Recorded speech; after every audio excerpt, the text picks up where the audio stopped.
Bon, de quoi allons-nous parler dans cette vidéo? Je viens de finir de lire un livre et je viens de parler à quelqu'un. Et donc tout ça a mijoté dans mon esprit. Et là, certains thèmes émergent. On va voir ce que ça va donner. Des fois, j'ai un plan, mais c'est plutôt flou. Je laisse beaucoup de place à la spontanéité. Il nous en parle d'ailleurs dans le livre, de la spontanéité. Et aussi, étant donné que j'ai parlé à quelqu'un, j'espère que vous savez ce que ça veut dire. Ça veut dire qu'il va y avoir beaucoup de répétition. Il faut répéter, répéter, répéter, répéter et répéter. Il en parle dans le livre de la répétition, donc nous allons en parler. Ça prend plusieurs coups avant de rentrer un clou. Ça prend beaucoup de coups avant que le message pénètre dans le subconscient. Moi, il a fallu que j'entende le message des milliers de fois. Des milliers de fois? Des milliers de fois. Je n'ai pas compté. Il ne faut pas compter, évidemment. C'est une bonne idée dans le reconditionnement de la douleur d'arrêter de compter. Compter quoi? Compter les jours. Quand? Ce n'est pas important. Maintenant. Arrêtez de compter les pas, compter les kilomètres. J'ai marché 3 kilomètres. Marchez, c'est tout. Ne comptez pas. C'est un des messages du livre. Donc, si vous savez parler anglais ou si vous êtes capable de convertir les livres de l'anglais au français, je vous recommande fortement ce livre. Mais sinon, je vais essayer de vous en donner l'essence selon moi. Quelle est l'essence de ce livre? C'est un livre basé beaucoup sur Sarno, John E. Sarno et Stephen Ray Ozanich. Ce sont les deux personnes qui ont aidé l'auteur le plus, qui a eu ses propres problèmes avec le TMS, des récupérations et ensuite des retours. Il a eu plusieurs retours du TMS. Et selon lui, une des plus grandes faiblesses de Sarno, et je suis assez d'accord, c'est qu'il nous dit que nous avons des émotions réprimées et qu'il faut sentir nos émotions, mais il n'explique jamais vraiment clairement comment ressentir les émotions. Et là, l'auteur de ce livre, c'est quelqu'un qui a fait beaucoup de méditation et ça paraît, ça se sent, ça se voit. Moi, une des personnes qui m'a aidé le plus dans le reconditionnement de la douleur, c'est Jim Prusak. Et lui, il a fait beaucoup de méditation. Lorsqu'on lit sa petite biographie sur Internet, il dit avoir fait beaucoup de méditation, dont la méditation Vipassana, entre autres. Et ça paraît énormément lorsqu'il nous fait faire des repérages somatiques. Donc moi, lorsque je vous dis que j'ai réussi à faire le reconditionnement de la douleur en 6 mois, et que lorsque j'ai commencé à regarder les vidéos YouTube, ça l'a pris environ 4 mois, il faut garder en tête que j'ai fait beaucoup de choses avant le reconditionnement de la douleur, dont de la méditation, dont une retraite Vipassana de 10 jours, entre autres. Ça, c'est 10 jours, dont 3 à focuser seulement sur la respiration des narines. 3 jours de narines. 3 jours de narines.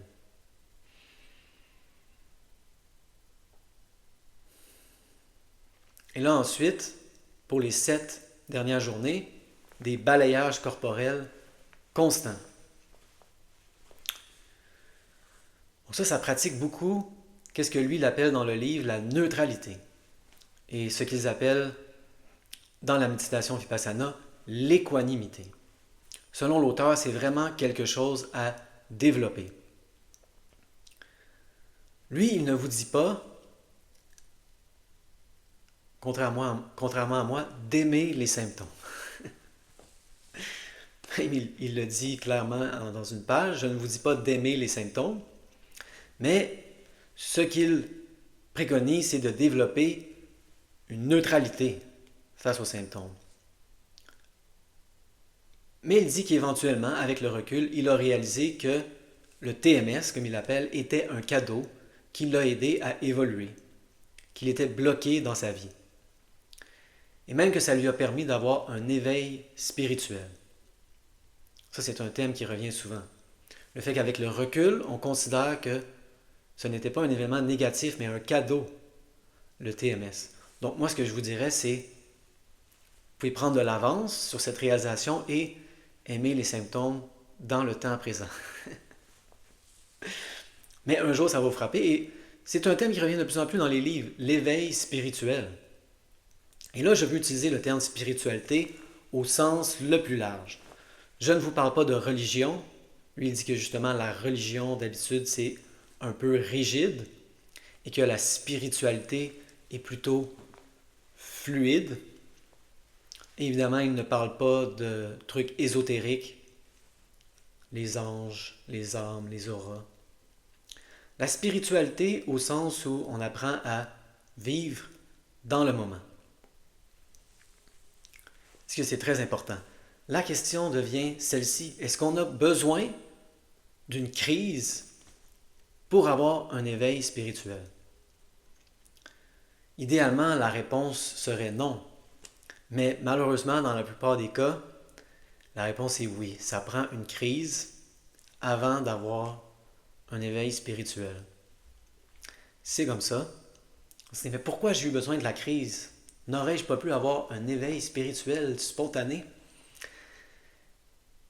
Peut-être qu'il ne serait pas aussi profond. Et souvent, l'éveil spirituel va aussi haut que la crise était profonde. C'est un pattern qui revient de plus en plus souvent. Donc lui, il mentionne dans le livre à quelques reprises Eckhart Tolle, c'est son nom à l'écran.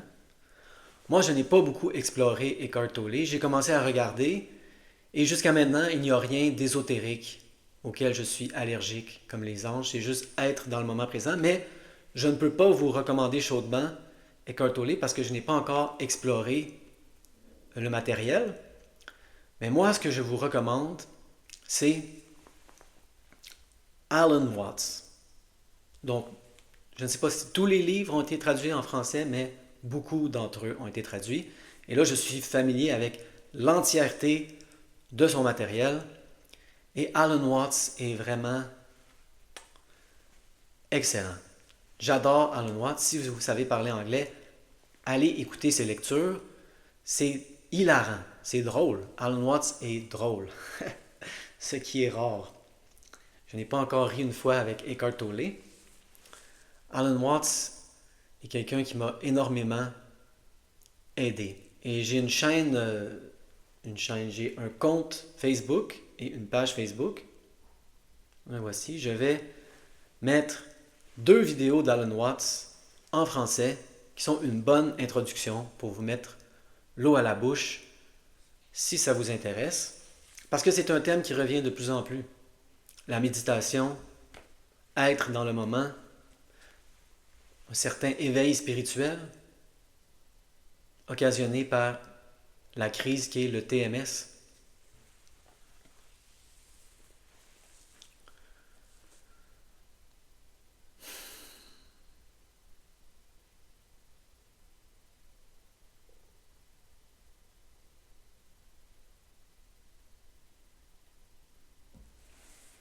Qu'est-ce que je viens de faire là? Je viens de me mettre dans le moment.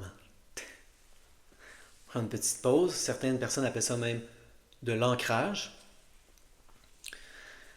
Et là, pour revenir au thème où Sarno ne nous dit pas comment sentir les émotions, l'auteur, lui, nous dit que ce qu'il faut faire, c'est augmenter sa tolérance aux affects. Ça, c'est très important. Donc, quand on fait de la méditation, les émotions vont commencer à remonter. Souvent dans notre vie, on met un bouchon comme ça sur nos émotions. On ne veut plus sentir, c'est trop. Ou on peut sentir jusqu'à un certain degré, mais là, certaines émotions sont trop grosses, trop inconfortables, et on supprime, on réprime. Ah, je ne veux pas sentir ça. Et là, lorsque vous allez commencer à faire de la méditation, que vous allez enlever le bouchon, il y a des choses qui vont remonter. Et là, le but, c'est d'augmenter de plus en plus notre tolérance, oui, aux symptômes, en faisant du repérage somatique. Au début, on peut faire ce ce que Peter Levine appelle pendulating, c'est-à-dire on part d'un endroit dans notre corps qui se sent bien pour aller explorer une zone de douleur qu'on pourrait appeler de l'inconfort, évidemment. Et là, quand ça devient trop, on revient à la zone où on se sent bien. Mais ça, c'est un peu pour débuter, c'est pour les débutants. De plus en plus, on peut rester avec le symptôme, ne plus revenir à la base, apprendre à être avec le symptôme, et c'est la même chose pour nos émotions. De plus en plus, on peut être avec des émotions difficiles, que nous trouvions difficiles autrefois, mais avec lesquelles nous sommes de plus en plus à l'aise. Selon l'auteur, c'est très important et c'est un des aspects qui manque aux enseignements de John Sarno.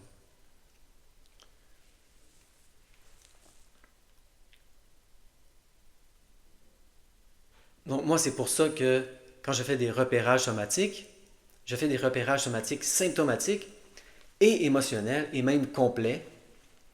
Donc, j'ai une liste de lecture, une playlist de tous mes repérages somatiques et beaucoup sont émotionnels. De plus en plus, je vous invite justement à ne plus faire de distinction entre les symptômes et les émotions. Ce sont des sensations. Nous sentons ce qui émerge, ce qui remonte, avec neutralité, avec équanimité. Et là, lorsqu'on patauge un peu dans ce monde, ce que des gens nous disent, c'est que au début, c'est des choses superficielles qui remontent. Mais plus on laisse les choses remonter, plus des choses profondes remontent, qu'on pourrait nommer d'anciennes. Et là, moi, je dirais de ne pas trop se perdre dans ce concept de vieilles émotions, de vieux patterns énergétiques bloqués. Comme nous dit souvent Dan Buglio, n'allez pas à la pêche aux vieilles émotions. Il y a des choses qui remontent dans le moment présent. C'est toujours dans le moment présent. Et là, ne pas se poser de questions, est-ce que c'est une vieille émotion? Peu importe. Il n'y a pas de temps dans le subconscient. Donc, que nous dit l'auteur? C'est vraiment un des passages que j'ai trouvé le plus important de tout le livre. Le temps n'existe pas dans le subconscient. Alors, quelque chose comme une vieille émotion ou une énergie ou un pattern énergétique bloqué venant de l'enfance, s'il est activé, peut faire éruption dans le présent, comme si ça venait d'arriver. C'est une des raisons que l'acceptation et l'abandonnement à ce qui arrive dans le présent sont essentiels dans notre pratique. Parce qu'en étant avec ce qui est, nous évitons les ruminations inutiles. On va répéter ça. Rumination inutile. Très important.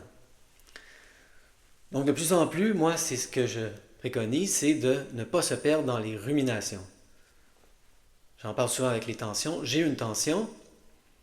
Est-ce que c'est une fausse tension? Est-ce que c'est une vraie tension? Peu importe. Des fois, moi, je me suis dit non, et c'est parti immédiatement. Donc, est-ce que c'était une fausse projection de mon esprit? Ou est-ce que mon esprit a désactivé la tension instantanément? Je ne m'occupe pas de ça. Il y a des émotions qui remontent. Et ça, c'est aussi important que de faire des repérages somatiques, d'être confortable avec les symptômes. Je dirais peut-être même plus important. Parce que souvent, c'est ça le mécanisme à l'origine du TMS. Le fait que nous avons supprimé des émotions. Si vous êtes le genre de personne comme moi, qui n'avait pas été blessé, je n'ai jamais été blessé. J'ai commencé à avoir mal pour aucune raison. Donc, augmenter sa tolérance aux affects est la clé du processus. Parce que c'est ça qui a enclenché le processus. Vous étiez très inconfortable avec certaines sensations, certaines émotions. Donc, il faut apprendre à être avec les émotions. Et ce que nous dit l'auteur, c'est que lorsque nous n'intervenons pas, Les émotions n'ont pas une si grande vie que ça. Ce sont des vagues. C'est mon expérience personnelle. Une fois qu'on arrête de les entretenir avec des pensées, on va revenir à ça, les émotions durent, une vague émotionnelle dure entre 30 secondes et 1 minute et demie.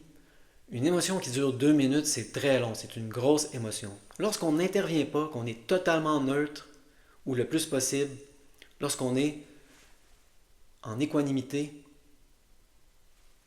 une émotion.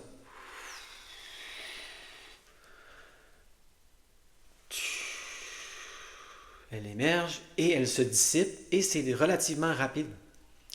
Selon lui, ce qui entretient les émotions, comme la tristesse et la colère, c'est la rumination intellectuelle. Lorsqu'on est perdu dans nos histoires, nos vieilles histoires, mon père, ma mère m'a dit ci, mon père m'a dit ça, mon frère, ma soeur, blablabla, toujours les vieilles histoires. Et là, on entretient la colère, on entretient la tristesse, qui, si on arrêtait de les entretenir avec des histoires, et si on arrêtait de résister, en augmentant notre tolérance à l'affect, ne ferait que passer à travers nous. Là, certaines personnes se disent, mais si je deviens neutre, je vais devenir un peu engourdi. Selon l'auteur, c'est le contraire. Plus on devient neutre, moins on résiste, plus nos émotions deviennent vivantes et passent rapidement. Ça devient beaucoup plus vif. C'est mon expérience personnelle. Je peux confirmer tout ça. Donc l'auteur va même jusqu'à nous dire que ça peut aider de réaliser qu'il n'y a pas de moi qui souffre. Il n'y a que de la douleur. Et c'est notre attitude envers la douleur qui crée la souffrance.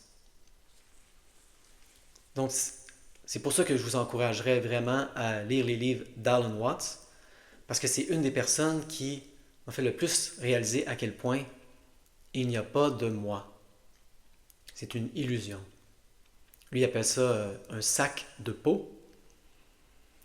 Nous nous voyons comme un sac de peau. Ça, c'est moi. Ça ici, ce n'est pas moi. Ce que j'appelle le moi finit au sac de peau. Et même à l'intérieur du sac de peau, nous dit Alan Watts, nous identifions seulement à certains processus. Je lève mon bras. C'est moi ce qui fait ça. Mais mon cœur bat de lui-même.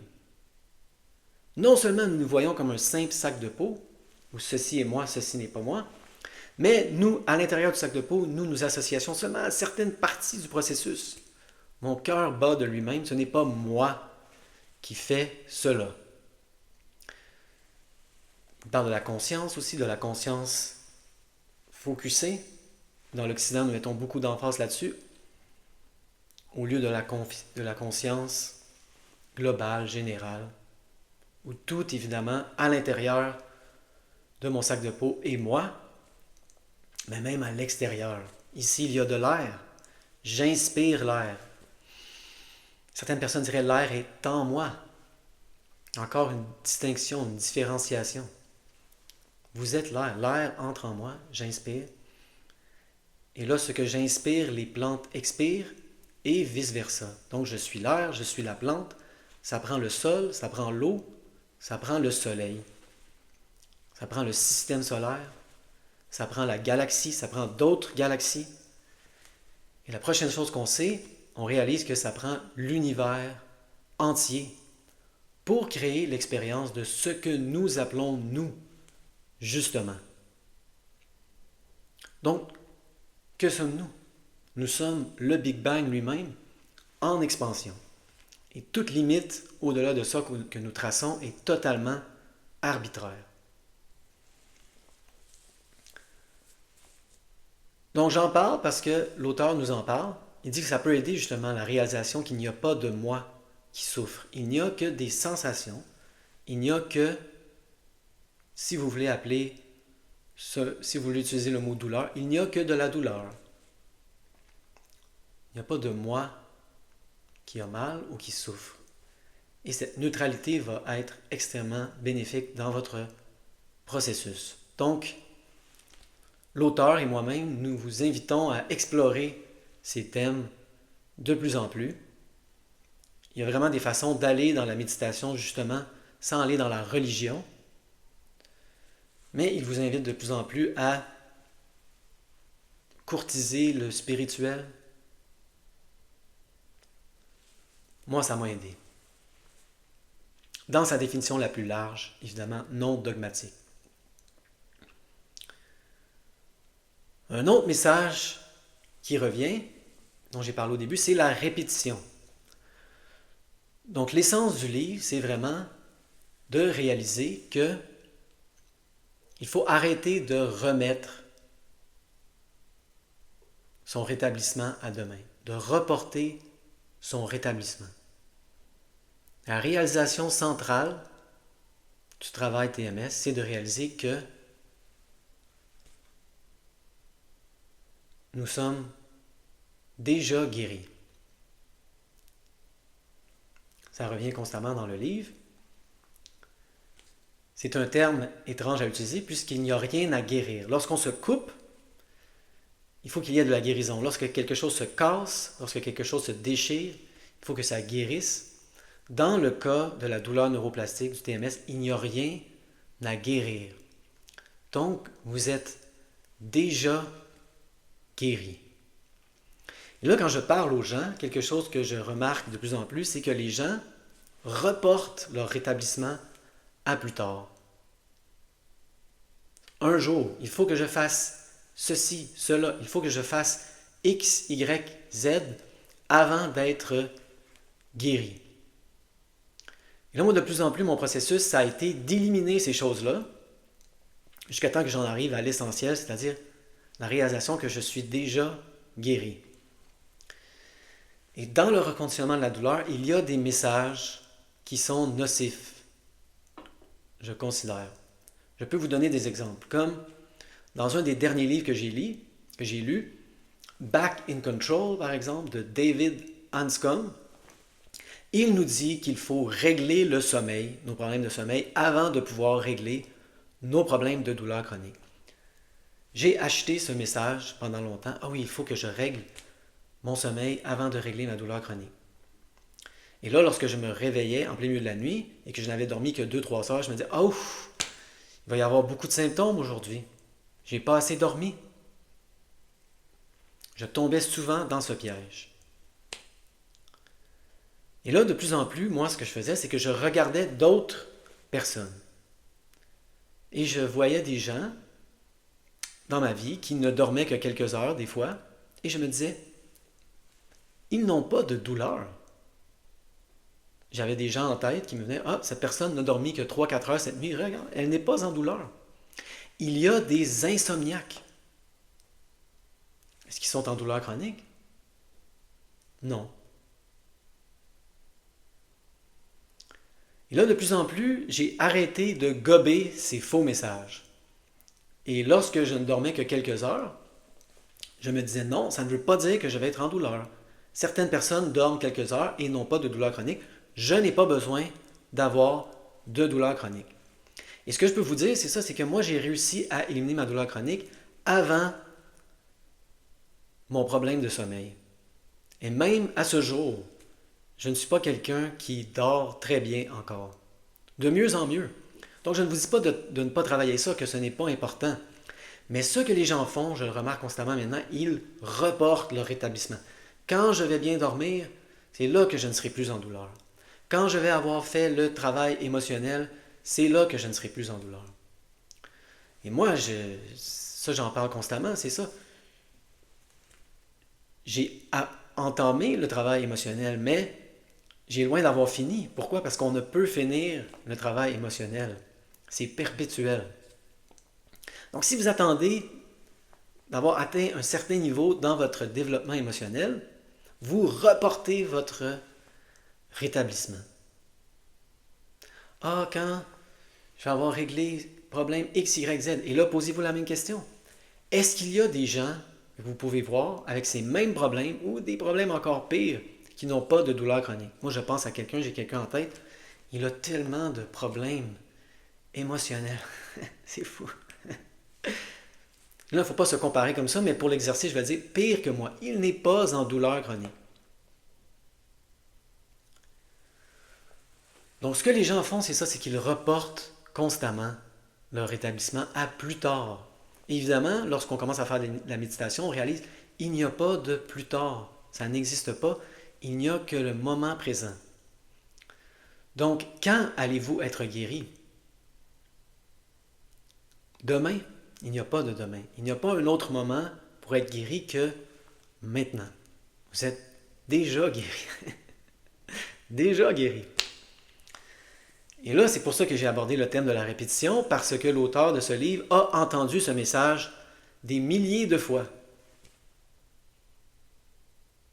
Il le dit dans le livre, un nombre que je ne peux compter. Et là, un jour, Stephen Ray Ozanich lui a envoyé un courriel, un email, qui disait ceci. Je me souviens la dernière fois que j'ai eu mal. J'ai soudain réalisé que j'étais déjà guéri. Je l'ai compris et ce fut. Et là, l'auteur du livre a eu une épiphanie, qu'on pourrait appeler. Il a compris, après la énième fois. Ça l'a pris des milliers de fois avant que ça rentre. Le clou. Tac, tac, tac, tac, tac, tac, tac, tac. Je n'ai pas besoin d'attendre à demain. Je suis déjà guéri. Vous n'avez pas besoin de récupérer. Il n'y a aucun tissu qui doit récupérer ou guérir. Vous êtes déjà correct. Je n'aime même pas le mot guéri. Il n'y avait rien à guérir. Vous êtes déjà en parfaite santé. Ça m'a pris du temps, moi aussi. Ça m'a pris beaucoup de coups avant que le clou rentre. Mais peu à peu, ça rentrait de plus en plus profondément jusqu'à ce que ça atteigne une espèce de noyau. Et là, ça a fait... Mon Dieu, je suis déjà guéri. Je suis déjà guéri. J'ai des symptômes, mais ça ne veut rien dire. Je suis déjà correct. Il n'y a pas de moment à atteindre. Il n'y a pas besoin de remettre à demain. Demain n'existe pas. La méditation va vous l'enseigner de plus en plus. Je suis déjà correct. Je suis déjà guéri. Fantastique, c'est un des thèmes principaux du livre, un des thèmes centraux dans le livre. Vous êtes déjà guéri. La plupart des gens qui témoignent de leur rétablissement TMS, de la douleur neuroplastique, parlent de ce moment fantastique. C'est l'Eureka, c'est le moment AA. Il y a un double A. Je suis déjà correct. C'est vraiment un beau moment. Et là, si vous n'êtes pas rendu là, ce n'est pas un problème. Ça prend du temps. Il n'y a pas de temps. Ça prend du temps, ça prend plusieurs fois avant que ça rentre. Mais il faut l'entendre, le message. Il faut taper sur le clou. Vous êtes déjà correct. Et un jour, ça va rentrer. Donc, une demi-heure. J'en avais long à dire. Donc, en conclusion, c'est quelque chose que je remarque avec les gens. Vous êtes dans vos histoires, mon père, ma mère, mon frère, ma soeur. Ça entretient des émotions qui, si on arrêtait de les entretenir avec les histoires et si on arrêtait de résister et qu'on les laissait seulement passer, ne durerait qu'entre 30 secondes et 1 minute et demie. C'est des vagues. On les laisse passer, on augmente notre tolérance à l'affect. C'est la clé du reconditionnement de la douleur. On laisse les choses remonter, on enlève le bouchon. On laisse les choses remonter. Est-ce que c'est des vieilles émotions, de la vieille énergie, des vieux patterns énergétiques bloqués? On s'en fout. Ça, c'est de la rumination. Il faut que je calme mon système sympathique, il faut que j'active le système parasympathique. C'est intéressant, c'est intellectuel. Ressentez. Sentez dans le moment. Il y a des sensations. Elles ne sont pas dangereuses.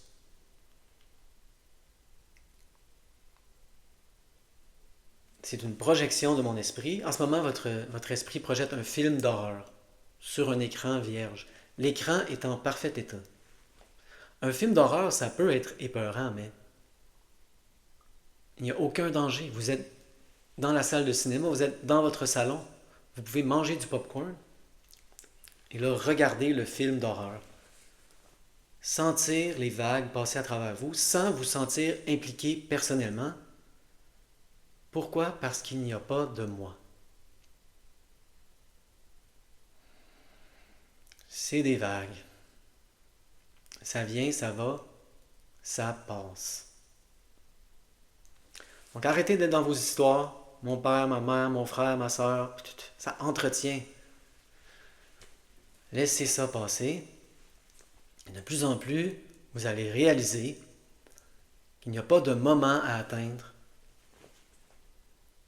Si je règle mon problème de X, Y, Z, mon problème de sommeil, mes problèmes émotionnels, j'ai encore beaucoup de problèmes émotionnels, ce n'est pas grave. J'ai réussi à éliminer la douleur avant de régler tous ces problèmes.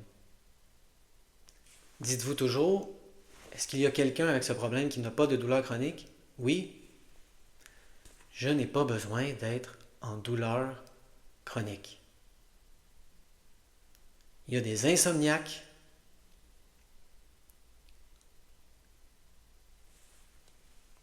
qui ne parlent plus à leur mère, qui ne parlent plus à leur fille, qui ne parlent plus à leur père, qui ne parlent plus à leur fils, et ils n'ont pas de douleur chronique. Donc, c'est comment on ressent nos émotions. C'est la clé. Et évidemment, les symptômes, qui ne sont, selon moi, que des sensations. Plus on augmente la tolérance aux affects, plus on est capable d'être ouvert à des sensations que nous trouvions autrefois trop difficiles, plus notre hypervigilance va se calmer.